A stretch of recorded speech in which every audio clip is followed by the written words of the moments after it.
In the dead of winter in 1922, the Gruber family farmstead sat buried in heavy snow, cut off from the rest of the world by a dense Bavarian forest.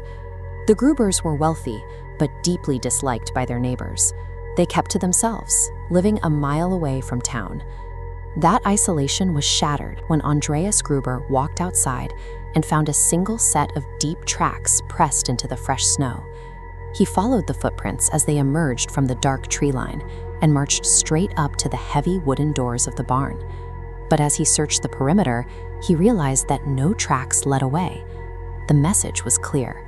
Someone had breached the property from the woods, and they were still hiding somewhere inside. The terror at Hinterkaifeck had been building for 6 months.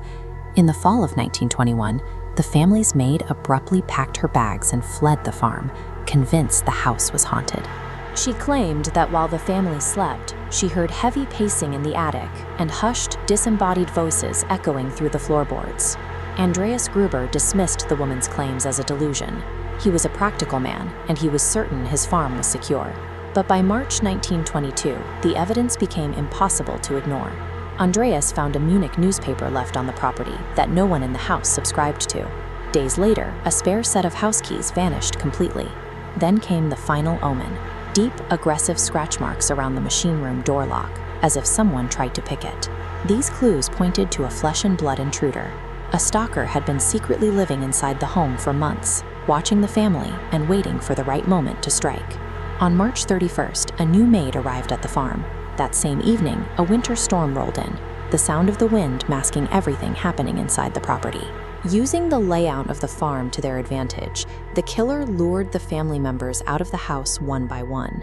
Andreas, his wife, their daughter, and their 7-year-old granddaughter were all led into the freezing barn. There, the intruder used a heavy, pickaxe-like tool called a mattock to bludgeon them to death. The killer then walked back into the house, murdered the new maid in her bed, and finally killed the 2-year-old boy, Josef, as he slept in his bassinet. 6 people, 3 generations, wiped out in a single night. The brutality was absolute, but the most unsettling part of the mystery is what the killer did in the days following the massacre. Most killers flee the scene immediately, but at Hinterkaifeck, the intruders stayed on the property for 4 days. Neighbors passing by saw smoke rising from the chimney. The postman noticed that the mail was being moved from the gate. When police finally arrived on April 4th, they found that the intruder had made themselves at home. They had eaten food from the kitchen and kept the fireplace burning to heat the house. Perhaps most chilling of all, the killer had regularly fed and cared for the farm animals, stepping past the bodies of the victims in the barn to reach the livestock. For nearly half a week, a faceless monster lived a quiet, domestic life inside a house filled with corpses. The police investigation was massive but late. They questioned over 100 suspects, yet no one was ever charged with the murders. Suspicion first fell on a neighbor, Lorenz Schlittenbauer. He had a complicated history with the family and was one of the first people to discover the crime scene. Witnesses were disturbed by his behavior.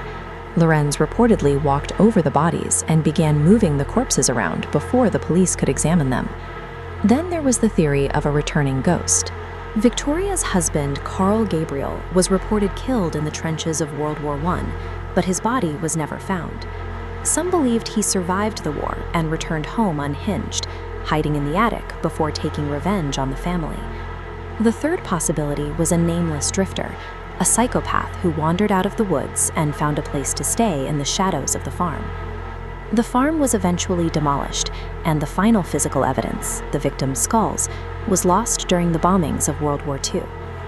Because the family lived so far from the rest of the world, the intruder had all the time they needed to finish their work and disappear. At Hinterkaifeck, isolation wasn't a comfort, it was a trap.